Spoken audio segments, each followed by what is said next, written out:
आजादी के 2 साल पहले 1945 में सर जे.आर.डी. टाटा, घनश्याम दास बिरला, अद्रेसर दलाल, लाला श्री राम, कस्तूरभाई लाल भाई, अद्रेशर दरबशाह श्रॉफ, सर पुरुषोत्तम दास ठाकुर दास और जॉन मथाई उस जमाने के सम ऑफ द बिगेस्ट इंडस्ट्रियलिस्ट साथ में आए और उन्होंने मिलकर बनाया a brief memorandum outlining a plan of economic development for India और इसके ऊपर वो सिग्नेटरीज बने और ये प्लान प्रेजेंट किया गया आजादी के बाद में हमारे पहले प्राइम मिनिस्टर श्री जवाहरलाल नेहरू जी को। और बॉम्बे प्लान कभी ठीक से इम्प्लीमेंट हो नहीं पाया, लेकिन हिस्टोरिकली कहा जाता है कि अगर उस जमाने में बॉम्बे प्लान इम्प्लीमेंट हो जाता तो देश आज से बहुत पहले इंडस्ट्रियलाइज होता। कैपिटलिस्ट आइडियोलॉजी जो आज इंडिया अडॉप्ट कर चुका है वो बहुत पहले होती। देश के फार्मर्स की इनकम और लोगों की लाइफस्टाइल दोनों में मेजर चेंजेस आते, लेकिन इस प्लान को ना कभी ऑफिशियली एक्सेप्ट किया गया ना कभी ऑफिशियली रिजेक्ट, ये हमेशा बीच में बना रहा। लेकिन ये बॉम्बे प्लान था क्या, कैसे इसकी जरूरत पड़ी, इसके मेन गोल्स क्या थे, इस वीडियो में हम समझेंगे।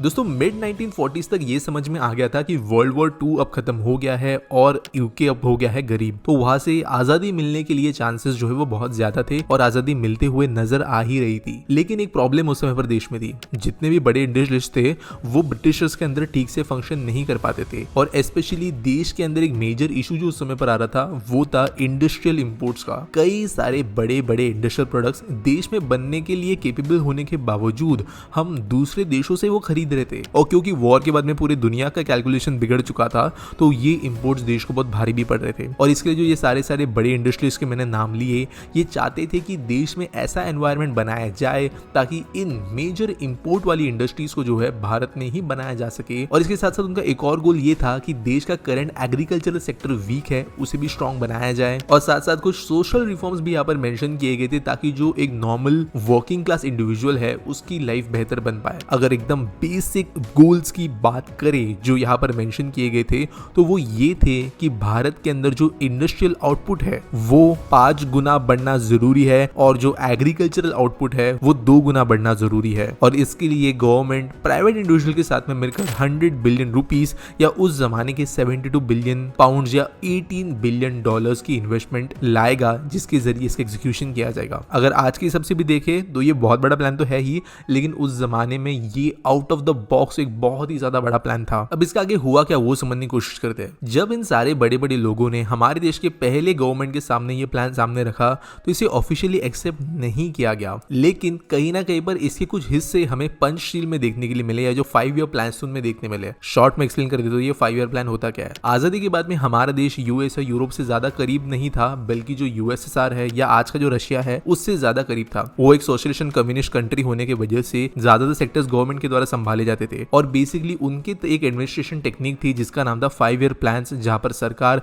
आने वाले 5 सालों के लिए गोल सेट करती थी, पॉलिसीज बनाती थी, सब डिसीजन जो आने वाले 5 साल के लिए होंगे वो लिए जाते थे। अब यही चीज इंडिया के अंदर आजादी के बाद में तुरंत इंप्लीमेंट हुई। इन 5 ईयर्स प्लान के अंदर हमें कुछ चीजें बॉम्बे प्लान की इंप्लीमेंट होती हुई नजर आई, लेकिन जो मेजर चीजें थी वो कभी हो ही नहीं पाई। इनफैक्ट ऐसी चीजें हुई जो कि इन बेनिफिट्स को उल्टा ले जाने में सक्सेसफुल रही। अब वो क्या है समझते हैं। दोस्तों जैसे मैंने कहा कि बॉम्बे प्लान के अंतर्गत इंडस्ट्रीज को ग्रो करना था, लेकिन गवर्नमेंट को डर ये था कि इंडिजीनियस कंपनीज जो है इसके वजह से मार्केट कंपटीशन लूज करेगी और एक फ्री मार्केट इकोनॉमी यहाँ पर बनना नहीं देना चाहते थे वो। इसके अलावा गवर्नमेंट की डेफिसिट फाइनेंसिंग की जरूरत पड़ती, बेसिकली जितना गवर्नमेंट का उस समय बजट था उससे ज्यादा उसको डेफिसिट में चलना पड़ता। शॉर्ट में अगर एक्सप्लेन करूँ तो अगर गवर्नमेंट के पास में जितना उनको खर्चा करना है उतना पैसा नहीं है तो उतना वो बॉन्ड्स इशू करती है। बेसिकली जो नया पैसा छपता है आप बोल सकते हो बॉन्ड्स के रिटर्न के दौरान, उस तरीके से चीजें की जाती है। आपने कई बार सुना होगा कि यूएसए में जितनी इकोनॉमी उससे ज्यादा लोन है, जापान की जितनी इकोनॉमी उससे ज्यादा उनका डेट है। सेम चीज इंडिया में वो टाइम पे होने का इशू था। ऑब्वियसली इंडिया की इकोनॉमी से ज्यादा वो नहीं होता, लेकिन बड़ा साइजेबल डेट बन जाता और नई देश के लिए ये खतरा था और एक काइंड ऑफ आप कह सकते हो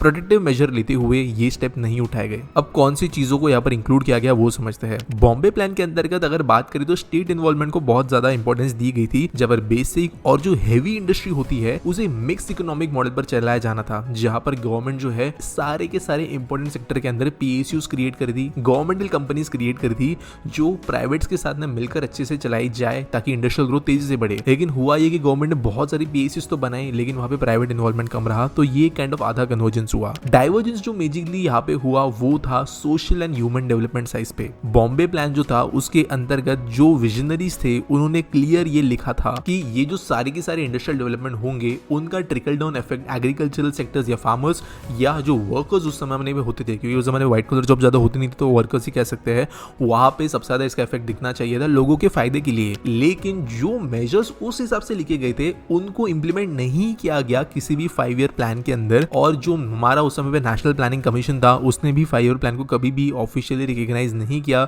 इवन बाय जो चीजें इंप्लीमेंट की गई थी उसके हिसाब से। अब दूसरा रीजन जो था इस बॉम्बे प्लान का नहीं इंप्लीमेंट किए जाने के पीछे वो थे ऑब्वियसली हमारे देश के अंदर जो शुरुआत से होता है वही चीज, यानी कि पॉलिटिक्स। बेसिकली 1950s के अंदर बहुत बड़ा हमारे देश के अंदर इन्फ्लुएंस था कम्युनिज्म का, और कम्युनिज्म के अंदर प्राइवेट कंपनीज के द्वारा इंडस्ट्रीज को सेटअप किया जाना अच्छा नहीं माना जाता था। अगर गवर्नमेंट ये चीज कर दी तो जो कम्युनिस्ट वोट बैंक थी उनसे अटैक आता और वो वोट शेयर में यहाँ पे फर्क पड़ जाता, जिसकी वजह से इसे इंप्लीमेंट नहीं किया गया। इसके अलावा जो कोऑपरेटिव फार्मिंग की बात की गई थी, ह्यूमन डेवलपमेंट की बात की गई थी बॉम्बे प्लान के अंतर्गत, वो भी कम्युनिस्ट आइडियोलॉजी से नहीं मिलती थी। इसके ऑपोजिशन जो है वो ओपन पब्लिकली होता था। वैसे सब कुछ बॉम्बे प्लान के अंदर साफ एज क्लियर नहीं था, कुछ चीजों के लिए क्रिटिसिज्म जो है वो काइंड ऑफ सही भी था। ऐसा कहा जाता है कि बॉम्बे प्लान ने स्पेसिफिकली सोशलिज्म के लिए डायरेक्ट एडवोकेसी नहीं दी थी, फॉर ऑल करके ज्यादातर चीजें लिखी गई थी। अभी फॉर ऑल के अंदर जो है होने के चांसेस थे कि एक्चुअल में सिर्फ ऊपर के लोगों को बेनिफिट करता। दूसरा इशू ये था कि उस जमाने में जब वॉर के बाद का इशू था तब एक बहुत बड़ा एंटी कॉलोनियल मूवमेंट था, एंटी प्राइवेट प्रॉपर्टी मूवमेंट था, जो उस जमाने के हिसाब से सही भी था क्योंकि प्राइवेट लोगों की वजह से बहुत नुकसान एक देश झेल चुका था।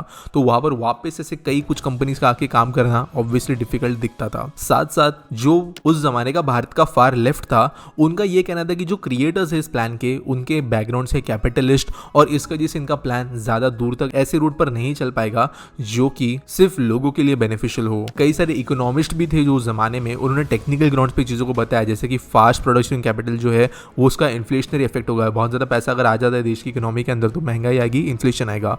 इसके अलावा यहाँ पर इंडियन इकोनॉमी के अंदर एडिशनल कैपिटल जैसे डायरेक्टली जनरेट होगा उसके बारे में भी ये प्लान मेंशन नहीं करता था, जिसकी वजह से इसको ऑपोजिशन मिला। आज की क्या डेट है, ये प्लान का बाद में हुआ क्या? वैसे दोस्तों कहा जाता है कि अगर ये बॉम्बे प्लान इंप्लीमेंट हो जाता तो देश बहुत ज्यादा तेजी से इंडस्ट्रियलाइज होता और ये दुनिया के स्टैंडर्ड्स के साथ में होता, मॉडर्न तरीकों से होता। इसके अलावा देश में जो एग्रीकल्चर सेक्टर के अंदर का आउटपुट है वो जो 60-70s में बढ़ा वो 50s में ही बढ़ सकता था। साथ साथ कैपिटलिज्म को ज्यादा जल्दी एक्सेप्ट करने की वजह से जो सर्विस सेक्टर इंडस्ट्री है वो भारत में 60s 70s 80s में ही शुरू हो सकती थी, जो वैसे लेट 90s में ही शुरू हुई। और प्राइवेट पार्टिसिपेशन जो है वो केपेबल होने के बावजूद भी बड़े स्केल पर कभी भी फंक्शन नहीं कर पाया। अब एग्जैक्टली होता क्या नहीं होता इस बात के बारे में तो हम ठीक से कंक्लूड नहीं कर सकते क्योंकि इसको एक्चुअली इंप्लीमेंट तो किया नहीं गया था, बट ये देश के कुछ ऐसे एम्बिशियस प्लान्स में से था जो कभी भी लाइट ऑफ द डे देख नहीं पाया। उम्मीद करता हूँ ये वीडियो आपको थोड़ी इंटरेस्टिंग लगी होगी क्योंकि एक अननोन चीज के बारे में ये थी। उम्मीद करता हूँ आपको अगर सही लगी होगी तो कमेंट्स में जरूर मुझे बताना, लाइक वीडियो को करना, सब्सक्राइब चैनल को करना,